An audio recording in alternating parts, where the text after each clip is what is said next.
এক যুবকই আনতে পারে জাতির জাগরণ, ঠিক না দেখি? যুবকরা তোমরা আসো। এক যুবক, তার বয়স 21 বছর। আচ্ছা মনে করে কত বছর? ভবিষ্যতে শ্রোতা করে অষ্টমীতে মাঝে মাঝে ভালো লাগে, মাঝে মাঝে রাগ লাগে। কিছু শ্রোতা আছে জিজ্ঞাসা একটু পরে কয় বছর? 60 বছর। কয় বছর? যুবকরা তোমরা কত বছর? বুড়া মানুষের তো অনেক দরকার নেই, আমরা সুবিধা তারা পাহারা দিই। যুবকরা তোমরা কত বছর? এবার ঠিক আছে, যারা 21 বছর, 22 বছর, 23 বছর, তোমরা কয়ে নাও তো কত বছর? যাওয়া দিতে তুমি গেল। আচ্ছা যারা যুবক তারাই কত বছর? তাকে এক যুবক বয়স 21 বছর। নবীর একটা হাদিস পড়বেন, লা তুফতাহাত্তাল কুসতুমতুমিয়া ফালাম ইয়াকাল আমিরু আমিরুহা ওয়া ইয়াকাল জাইশু যালিকাল জাইশ। এই হাদিসটা পড়বেন 21 বছরের যুবক, যার নাম সুলতান মুহাম্মদ ফাতিহ। এই হাদিসটা যখন পড়লেন চিন্তা করলেন, আল্লাহর হাবিব বলেছেন এই কুসতুমতুমিয়া কনস্টান্টিনোপল খ্রিস্টানদের হাত থেকে বিজয়ী হবে। যে নেতৃত্ব দিবে সেরা একজন নেতা হবে, সেরা একজন আমির হবে। আল্লাহু আকবার। যুবক জেগে উঠলেন, চিন্তা করলেন আমি নেতৃত্ব দিব। আর সৈন্যবাহিনীতে যারা থাকবে তারা শ্রেষ্ঠ সৈন্যবাহিনী হবে। ওই যুবক চিন্তা করলেন, তখন সাহাবীর শাহাদাতের 700 বছর পরে এমন সাহাবী ওই যুদ্ধের মধ্যে গিয়েছিলেন এই জায়গা বিজয় করার জন্য। আবু মুসা আশআরী রাদিয়াল্লাহু তাআলা আনহু সহ অসংখ্য সাহাবী গিয়েছিলেন। আবু আইয়ুব আনসারী রাদিয়াল্লাহু তাআলা আনহু গিয়েছিলেন। 4 বছর তিনি 7 মাস কাটিয়েছিলেন সময়। ওই সাহাবী চিন্তা করলেন আমি বৃদ্ধ হয়েছি, সাহাবী হয়েছি, আল্লাহ নবী সেরা আমি যাকে বলেছি আমি এই রকমটা পেতে চাই। বৃদ্ধ বয়সে যখন চলে গেলে প্রাণান্তকর লড়াই করলে, শহীদ হয়ে যাওয়ার আগ মুহূর্তে লোকদেরকে বললেন আমি যদি মারা যাই আমার লাশটা এখানে দাফন করবে। আমার মনে হয় কোন একজনকে দিয়ে অবশ্যই এই ভূমি বিজয়ী করে দিবে। বলে আল্লাহু আকবার। এক প্রান্তে ওনার লাশটা পড়া ছিল, খ্রিস্টানদেরকে বলে কবরস্থ করা হলো। আবু আইয়ুব আনসারী রাদিয়াল্লাহু তাআলা আনহুকে দাফন করা হলো। এর 700 বছর পরে আল্লাহর গোলাম মুসলমান যুবক তিনি 3 লক্ষ সৈন্য নিয়ে এত বড় শক্তিশালী সাম্রাজ্য কনস্টান্টিনোপল বাইজেন্টাইনদের বিরুদ্ধে দাঁড়িয়ে গেলে গোল্ডেন হর্ন নামক একটা জায়গা আছে, ফসফরাস পানি একটা জায়গা আছে তুরস্কে। এই জায়গায় তারা 3 নজর রাখেন, নৌকা যেন আসতে না পারে। মুসলমানের বুদ্ধি কম না বেশি? যুবকরা করে না বেশি গেছে না বলতে বলতে 12:30 একটা মতো থাকা তোমরা মুরব্বীরা ইনশাআল্লাহ হাত হয়ে গেছে। ইনশাআল্লাহ জোরে করতে, কারণ আল্লাহ নাম আসতে না জোরে জোরে কম ইনশাআল্লাহ। বয়স জানি কত? মাশাআল্লাহ। বয়স জানি কত?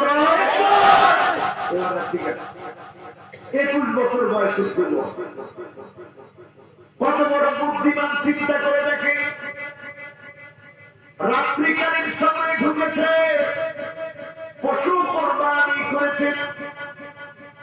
ওই পশুর চর্বি দিয়ে গাছ কেটে কেটে পিচ্ছিল বানিয়ে নৌকাকে টাঙ্গার মধ্যে ওই গাছের মধ্য দিয়ে চালিয়ে দিয়েছে। নৌকা দিয়ে এক এক করে সৈন্য বাহিনী ঢুকে পড়েছে।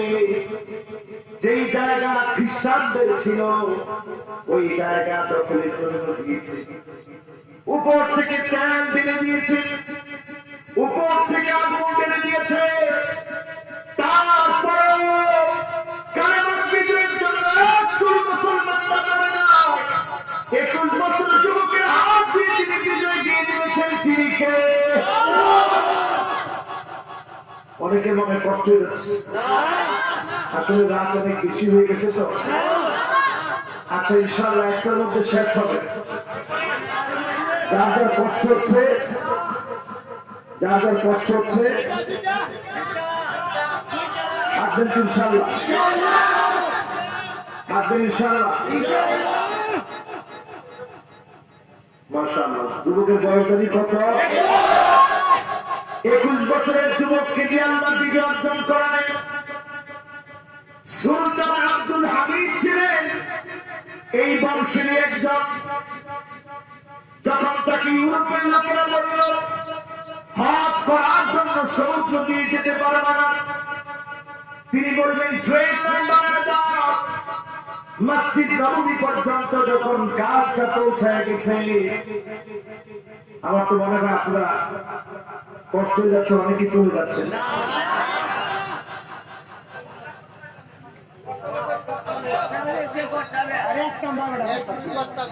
আচ্ছা, আপনার আসুন ইনশাআল্লাহ। আমি এমন আর বেশিক্ষণ কথা বলতে পারবো না, আমারও কষ্ট। আগে আধা ঘন্টায় কথা বলি, এই আধা ঘন্টা ইনশাআল্লাহ একটু মনোযোগ দিয়ে থাকে। এখন কারা কারা যাবেন এখনই উঠে,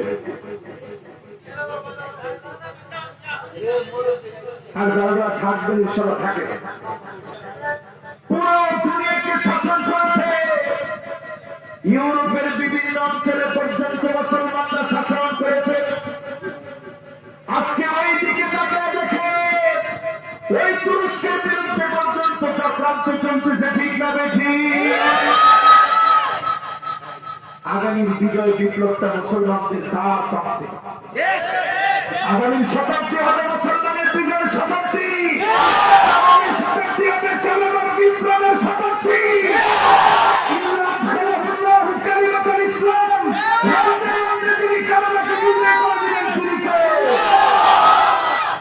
এখন এই বিজয়ের জন্য আপনাদের দরকার আছে না? যুবকদের দরকার আছে না? মুরব্বীদের দরকার আছে না? ইমাম মাহদী আসার আগে, ইমাম মাহদী আসার আগে সবাই শুধু চতুর্দিকে বলবে ইমাম মাহদী আলোচনা করে। আজকে এক যুবক আমাকে বলতেছে, হুজুর ইমাম মাহদী কিছু বলবে। এই যে ইমাম মাহদীর প্রতি মহব্বত, এই মহব্বত প্রমাণ করে দেয় আগামী দিনে তিনি মুসলমানদেরকে বিজয় করে দিবেন। কিন্তু পরিস্থিতি কিন্তু এমন পরিস্থিতি হবে, মানুষের কানে পর্দা ফেটে যাবে। 70,000 মানুষের 70,000 মানুষ অন্ধ হয়ে যাবে, 70,000 মানুষ বোমা হয়ে যাবে। একমাত্র তারা বাঁচবে যারা সিজদার করে আল্লাহকে ডাকবে, বলেন আল্লাহু আকবার। এখন চিন্তা করে কয়জন আল্লাহকে ডাকে, কয়জন মসজিদে যায়, কয়জন দিনের পক্ষে থাকে। তার ইমাম মাহদী যদি চলে আসে কাখরাজাতিন মানসুরাতিন মিনাস সির, প্রতি দানা থেকে একটা দানা পড়ে দিবে, টপ করে যেমন দানাগুলো পড়তে থাকে। আগামী দিনে একটা করে একটা মানুষ বিপদ দেখবে, পালাবার জায়গা খুঁজে পাবে না, ঠিক না বেঠি? মুসলমান সব আগের দিকে চলে যাবে। 40 দিন পৃথিবীতে অন্ধকার থাকবে ইমাম মাহদী আলাইহিস সালাম আসার আগে। এখন বলেন 40 দিন যদি অন্ধকার থাকে, সূর্য না ওঠে, মানুষের অবস্থা কি হবে? মানুষ বাঁচবে না মরবে? সবাই বলেন বাঁচবে না মরবে? সিরিয়ার দিকে তাকিয়ে দেখে 2011 সাল থেকে সিরিয়া মার খাচ্ছে। নতুন করে 2021-এ আবার হামলা করা হচ্ছে। তার 10 বছর আমার খাবে। এই 12টা বছর যখন পুরা হয়ে যাবে, ফুরাতের ভিতর থেকে আমার কিছু উঠবে, সারা দুনিয়া লড়াইয়ের কি উঠবে। ওই লড়াইয়ের ভিতরে 9 জনের মধ্যে 7 জন মারা যাবে। পৃথিবীর জনসংখ্যা যদি 900 কোটি হয়, 700 কোটি মারা যাবে, 200 কোটি বাকি থাকবে। চিন্তা করে দেখে ওই আযাবের সময় অনেকে আল্লাহকে ডাকবে, কিন্তু আল্লাহ ডাক শুনবে না, ঠিক না দেখি? মানে আল্লাহরে ডাকবেন কখন? কখন? জোরে বলেন কখন? এখন। যারা এখন আল্লাহকে ডাকতে চান, 10 বছর পরে যদি সৌদি আরব থেকে আপনার ছেলে আসে, ফোন দিছে আপনার আসতে, আপনি গাড়ি দিয়েছে, হাত দিয়ে বসে আছে, আমার ছেলে আসবে 10 বছর পরে, কিছু করে না, গাড়ি পাঠান নাই, বাজার করেন নাই, খানা দানার ব্যবস্থা করেন নাই, রুম সুন্দর করে গুছায় রাখেন নাই, ছেলে এসে খুশি হবে না বেজার হবে? ইমাম মাহদী আলাইহিস সালাম আসবে, শুনলে সবাই খুশি হন, কিন্তু আপনার ভিতরে কোনো প্রস্তুতি নাই। আপনি ইমাম মাহদীর সৈনিক হবেন না, আপনি যদি দাজ্জালের সাক্ষাৎ পান, দাজ্জালের সঙ্গী হবেন, ঠিক না ঠিক? কারণ দাজ্জালের কাছে ম্যাজিক থাকবে, কবর থেকে জাগ্রত করবে, কোন পেয়ে দিবি, আমার আবার দাঁড়িয়ে যা, কবর থেকে দাঁড়িয়ে যাবে, দাঁড়ানোর পর এবার বলবে আমার পরিচয় দিই, কবর থেকে জিন্দা হয়ে বলবে এটা আমাদের রব। আপনি বলবেন আশ্চর্য বিষয়, মৃত তো জিন্দা হতে পারে না, জিন্দা জিন্দা হচ্ছে, একজন জিন্দা করতে পারে, তিনি কে? আল্লাহ। মানুষ তখন বিভ্রান্ত হয়ে যাবে, কিন্তু যে লোকটা ভালো সেটা শয়তান হবে, জিন হবে। অনেক মানুষ দাজ্জালের এই কারসাজি বুঝবে না, ঈমান হারা হয়ে যাবে। বাংলাদেশে দেখবে একটা কবরের ভিতরে কিছু আঁকা জুতা পেয়েছে, ওইটাকে বানিয়ে ফেলেছে বিসমিল্লাহ উঠছে, কিছু আঁকা জুতা পাইছে, কয় হুজুর বিসমিল্লাহ উঠছে, সূরা ইয়াসিন লেখা উঠছে। নোয়াখালীতে একটা কবরের ব্যাঙের ছাতা উঠছে, কয়েকজন নাম দিয়ে দিচ্ছে হুজুর হাত উঠে গেছে। পরে কয়েকজন ইমাম সাহেব গেছে, দিই তো হাতটা কেমন, গিয়ে দেয় আসলে হাতটা কিছু নেই, ব্যাঙের ছাতা। কি ছাতা? এই যে অবস্থা এখন পৃথিবীতে, আর দাজ্জাল যখন আসবে ঘরের খানা থাকবে না, সব কিছু পিছনে যাবে। চিন্তা করেন আপনার ঘরে যদি খাওয়ান না থাকে, একজনে যদি খাওয়ান দেয়, আপনার ক্ষুধা ক্ষুধা, খানা নাই, কিচ্ছু নাই, পানি নাই, সব শূন্য, তখন যদি একজনে খাওয়া দেয়, আপনি বলবেন ভাই আপনি যেটা বলবেন জানেন না, ঠিক কিনা? কিন্তু ইমানদার তখন বসে থাকবে না, ইমানদার তখন সূরা কাহফ পড়া শুরু করবে। সূরা কাহফের 10টা আয়াত যখন তেলাওয়াত করবে, তিনি রিসিভ চালান করে দিবেন, তিনি কে? করতে রাখিয়েছেন। আজকে এখানে আপনাদেরকে কয়েকটা আমল দিই, আঙ্গুলে করে নিয়ে যাবেন, রাজি আছেন ইনশাআল্লাহ? 5টা কাজ বেশি বেশি করবেন, ভাগ্য যিনি বদলায় দিবেন, তিনি কে? কয়টা কাজ? আরো জোরে। 1 নাম্বার কাজ হলো লা তারুদ্দুল কদা ইল্লা বিদুআ, লা তারুদ্দুল কদা ইল্লা দুআ। দোয়া করেন, আল্লাহর কাছে ফরিয়াদ করে।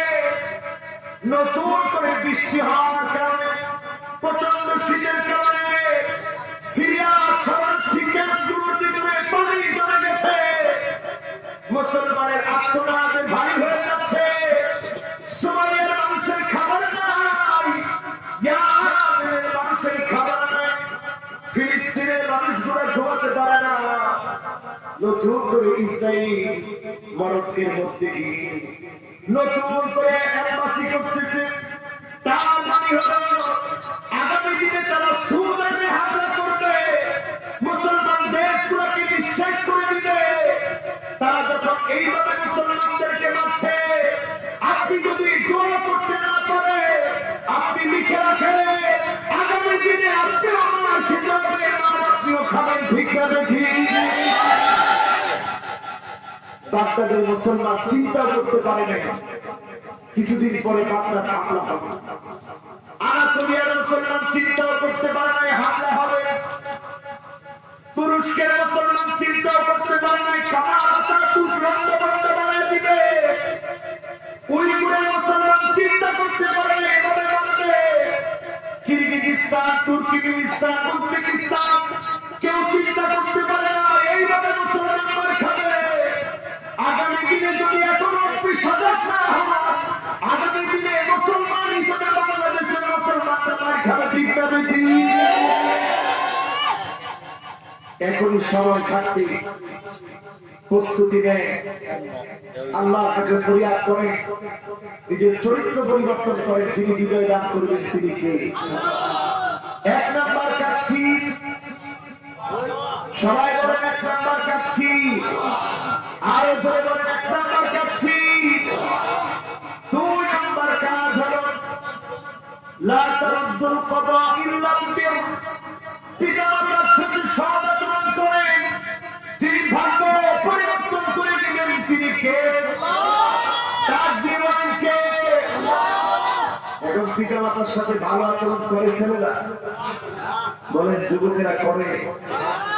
এখন এমন ঘটনা আমাদের দেশে আমরা শুনি, সন্তানের হাতে বারবার মারা যায়।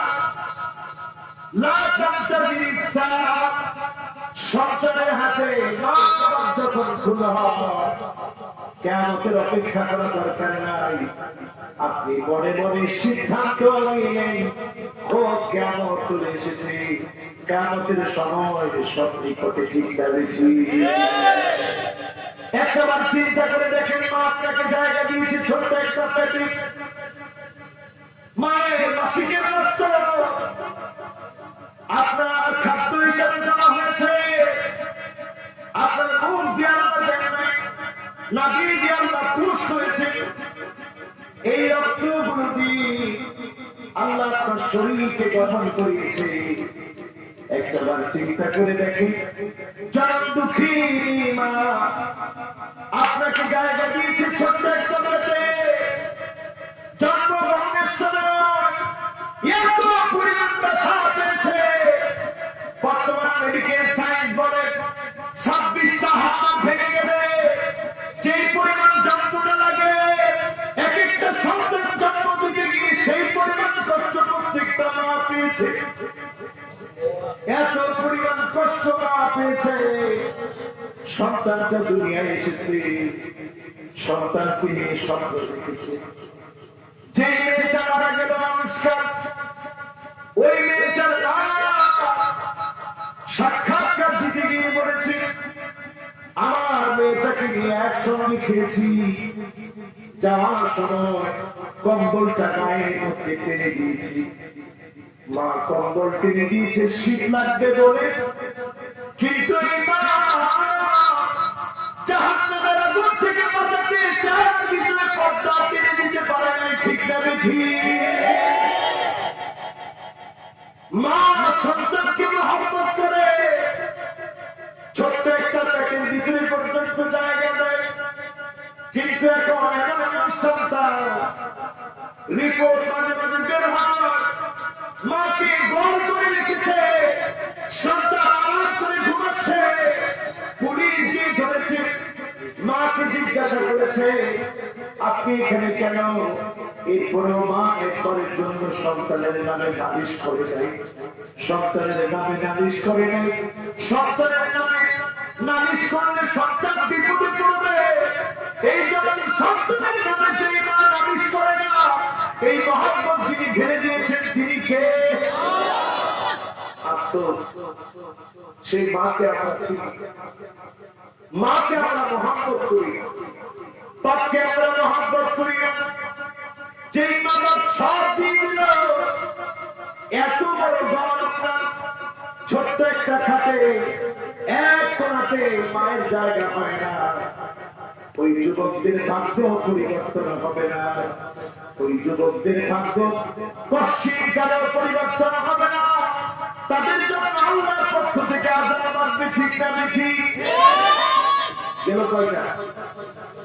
দ্বিতীয় নম্বরে সিলাতুর রহিম, আত্মীয়তার সম্পর্ক যদি আপনি বজায় রাখে, যিনি আপনার ভাগ্য বদলায় দিবে তিনি কে? এখন আমরা আত্মীয়দের খবর নেই, একটু বড় লোক হলে আত্মীয় চিনি। চতুর্থ নম্বরে দেখবেন সদাকত, অনেকে দান করে, সদকা করে,